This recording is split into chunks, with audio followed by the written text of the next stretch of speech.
Hello, welcome to Simple Silicon. I'm Dan, your host. Today we will be reviewing the HP ProBook 445 G8 notebook PC.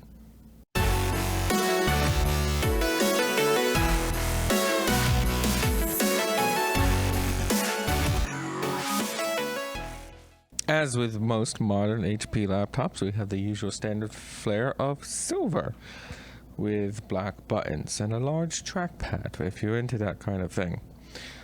As for I/O ports, it's pretty sparse, but we have a Kensington lock over here and an Ethernet jack with a USB Type A. We have two more Type A ports over here. On the other side, an HDMI port, headphone jack, micro SD, Type C connector that can do power, as well as a barrel plug power connector. And there are no other I/O ports around. Opening the laptop with one finger, it almost works, but it wants to slide. You notice we have no 10 key over here, but it is integrated in the Alt section.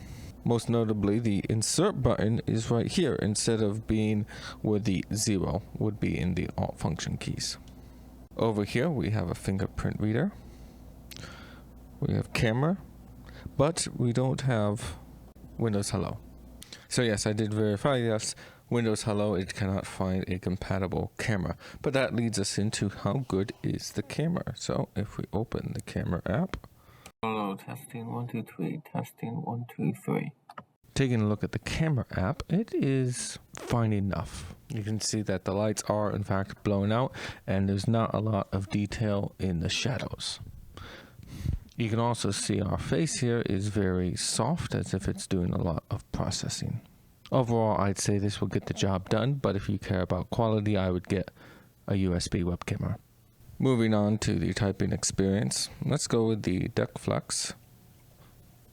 And there is some deck flex, but in normal typing, it's not really that noticeable. The keys feel fine enough, a bit, it's like mushy with a bit of, there's a tactile bump, but I'd say to get the job done.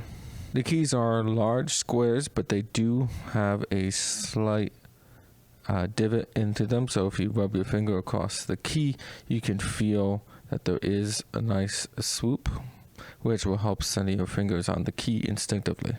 For reference, our model comes with a Ryzen 5 5600U with its integrated graphics. Our model comes with 8 gigs of RAM. Now on with the benchmarks. And here are the benchmark results. So in Blender tugboats in cycles using Blender 3.2.1, it took 12 minutes and 1 second to render the image.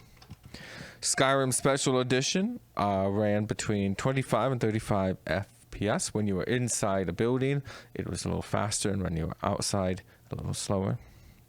Cinebench R23 had a score of 6,239. Heaven Benchmark gave you an average FPS of 21, a minimum of 13.2, and a maximum of 46.6 for a score of 529. And of course, Cyberpunk in the lowest preset ran at a minimum of 5.49 FPS with a maximum of 16.75, giving you an average of 11.08. Testing the audio capabilities of the device, we can get a good idea for what kind of a listening experience you can have. Here is the Wi-Fi antenna that protrudes from the case. On the back, we have what appears to be a base amount. It seems to be the right dimensions. As for the audio, there isn't a lot of bass. It's very mid and upper range. Good enough for voice.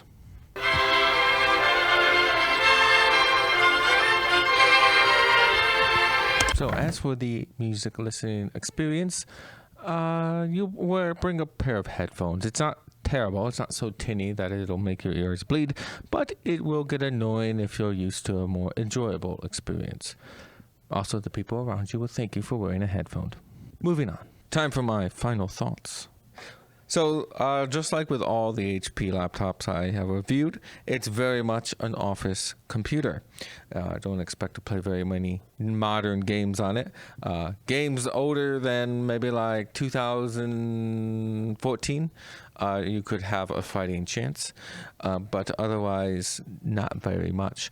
Blender workloads and productivity are, well, you won't want to do that because you don't have a what?